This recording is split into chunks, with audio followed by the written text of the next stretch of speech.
अस्सलाम वालेकुम प्यारे बच्चों। आज हमने क्लास 4 की उर्दू उसका हमारा जो बाब नंबर है खबरदार, बाब नंबर 3 खबरदार। आज हमने खबरदार की जो है वो रीडिंग क्वेश्चन आंसर कर ली हैं। आज हम उसकी ग्रामर करेंगे।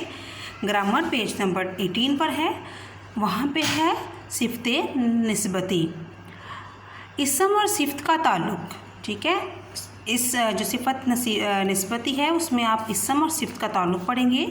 बच्चों, आपको मालूम है कि इसम किसे कहते हैं और हर इसम की कोई ना कोई सिफ़्त या कोई ना खासियत होती है जिसे सिफ़्त कहते हैं या सिफ़्त ज़ाती कहते हैं।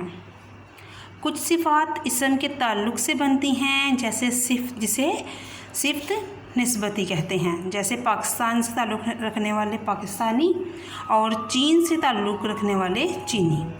ये मतलब चीनी हम कहेंगे कि ये पाकिस्तान से मतलब ये चीन से ही ताल्लुक़ है इनका, तो फिर ये सिफ़्त निस्बती हो गई।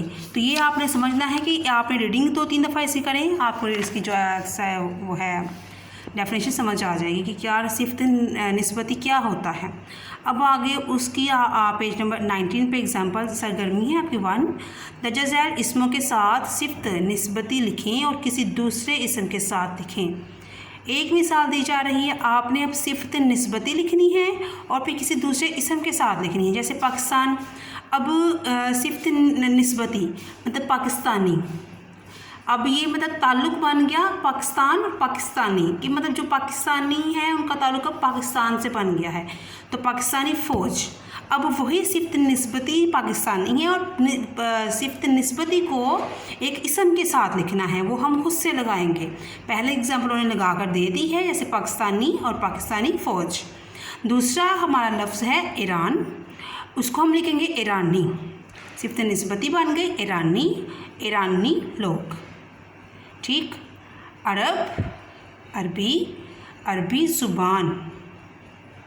अंग्रेज़, अंग्रेज़ी, अंग्रेज़ी लिबास। समुंदर, समुद्री, समुद्री मछली।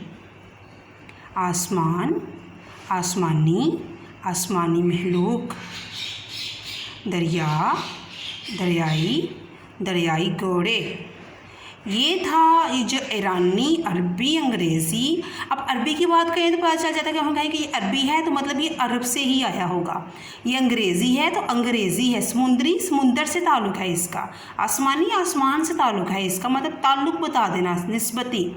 तब उसको जो निस्बत है उसको हमने एक इसम के साथ लिखना था, वो चाहे आप जो मर्ज़ी लिख लें। जैसे समुद्री घोड़े लिख दिया मैंने, आसमानी महलूक लिख दिया, आसमानी आफत भी हो सकती थी, मतलब कोई अलग से आपने इसम लगा लेना है। सरगर्मी नंबर 2 है आपकी, दिए गए जुमलों से सिफ़्त निस्बती तलाश कीजिए और दिए गए कॉलम में लिखें। दूसरे कॉलम से मुतल्लिक़ इसम लिखें। एक मिसाल दी जा रही है। मुतल्लिक़ इसम मतलब अगर हम कहें कि ईरानी, पाकिस्तानी, अरबी ऊपर जैसे लिखा है, ये मुतल्लिक़ इसम है। ये जो है वो सिफ़्त निस्बती है। अब हम उसे कहें कि मुतल्लिक़ पाकिस्तान का मुतल्लिक़ क्या, पाकिस्तानी का मुतल्लिक़ है पाकिस्तान, ईरानी का मुतल्लिक़ है ईरान, अरबी का मुतल्लिक़ है अरब के मुतल्लिक़ मतलब उसके मुतल्लिक़ उस जैसा, सिफ़्त निस्बती का। अब कुछ उन्होंने आपको दे दिए हैं जुमले, उनमें आपने सिफ़्त निस्बती जो है उसको अलग से लिखना है और इसम को, उसके मुतल्लिक़ इसम को एक अलग कॉलम में लिखना है। ठीक है, पहले एग्जाम्पल उन्होंने दे दी है, बंगाली मिठाई बहुत लजीज होती है। बंगाली सिफ़्त निस्बती है, निस्बती को हमने बंगाली को लिखा सिफ़्त निस्बती और उसका इसम जो मुतल्लिक़ था वो था बंगाल। जैसे ऊपर बताया, आसमानी का इसम जो मुतल्लिक़ है वो आसमान होगा।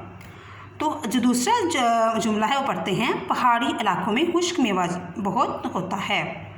पहाड़ी इलाकों में खुश्क मेवा बहुत होता है, तो पहाड़ी आएगा सिफ़्त निस्बती और उसका जो इसम है वो है पहाड़। 3 वाला है, हवाई जहाज़ बहुत तेज़ उड़ता है।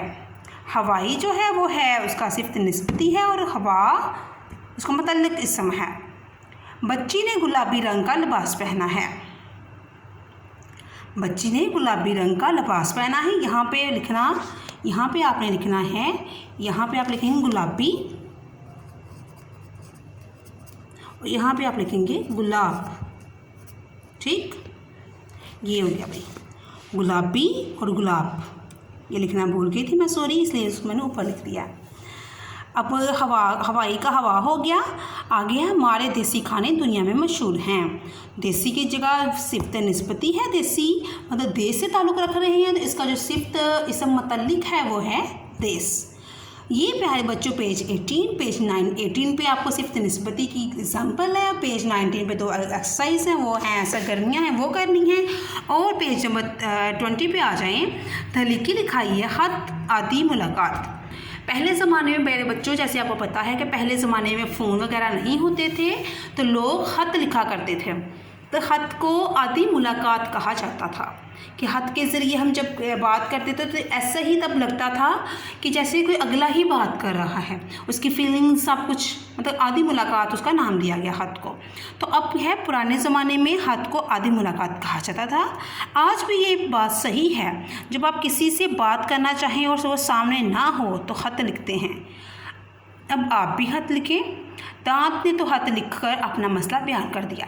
जैसे कि आपका ये जो सबक चल रहा है खबरदार, उसमें आपको पता है कि एक दांत ऐसी कहानी बनाई गई है कि दांत ख़त लिखता है एक बच्चे को। तो ये बताया गया है कि दांत ने तो ख़त लिख दिया और अपना मसला बयान कर दिया कि मुझे दर्द है, लेकिन जिस्म के कुछ दूसरे अज़ा भी मुश्किल में हैं। इनमें से एक मैदा है। हम में से बहुत से लोग हदीस नबी सल्लल्लाहु अलैहि वसल्लम के मुताबिक खाना नहीं खाते और मैदे को परेशान करते हैं। ऐसा ही एक ख़त मैदे की तरफ से बहुत ज़्यादा बहुत कम खाने वालों को लिखें। ख़त मुहतसिन, दिलचस्प और मालूमाती होना चाहिए। ये तहलीकी लिखाई प्यारे बच्चों आपकी है। आपने जैसे पढ़ा कि दांत अस्सलाम वालेकुम कहता है, फिर कहता है कि मेरा ये हाल है, मैं ऐसा था अब मैं ऐसा हो गया हूँ। उसमें वो बताता है कि तुम समझते थे कि मैं ऐसा ही रहूँगा, लेकिन अब मुझ पर कीड़ा लग गया है, बू आती है और रंग पीला हो गया है। तो इसमें वो कहता है कि अगर मैं चला जाऊँ, एंड पे वो कहता है अपनी अहमियत को एहसास ही रहता है कि अगर मैं चला गया तो तुम्हें दुख होगा और तुम्हारे ये सारे जो जायका हैं वो जायका वाली चीज़ें बजायका हो जाएंगी। इसी में आपने मैदे के बारे में लिखना है। मैदे को आप एक दिलचस्प बनाए हाथ को शुरू में लिखिए। मैदा आपसे ऐसे बातें कर रहा है, सलाम ले रहा है, फिर अपने मैदा अपना हाल बयान कर रहा है कि मैं कैसा था और मैं कैसा हो गया, मुझे जलन होती है। तुम थोड़ी सी भी चीज़ खा लेते हो तो मुझे जलन होती है, ठीक है। तो उसमें जो है ना आपने इसके बारे में लिखना है, या जो तुम बहुत ज़्यादा खा लेते हो तो मुझे हज़म करने में प्रॉब्लम होती है, इसको एग्जाम्पल ले लें। तो प्यारे बच्चों ये आपने मैदे के बारे में लिखना है कि जो लोग हदीस नबी के मुताबिक नहीं खाते, तो ऐसा हाथ लिखना है कि मैदे की तरफ से बहुत से कम या बहुत ज़्यादा या कम खाने वालों को लिखना है।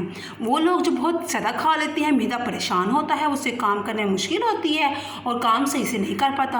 और फिर वो लोग जो बहुत ही कम खाते हैं तो फिर भी मैदा परेशान होता है।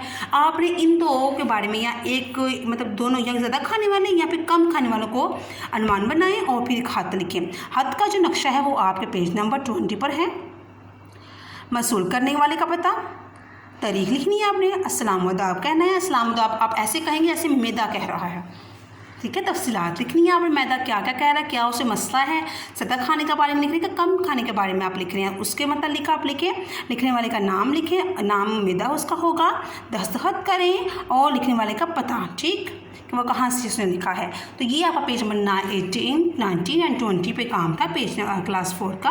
प्यारे बच्चों आपने करना है आज इतना ही, बाकी कल करेंगे। अल्लाह हाफिज़।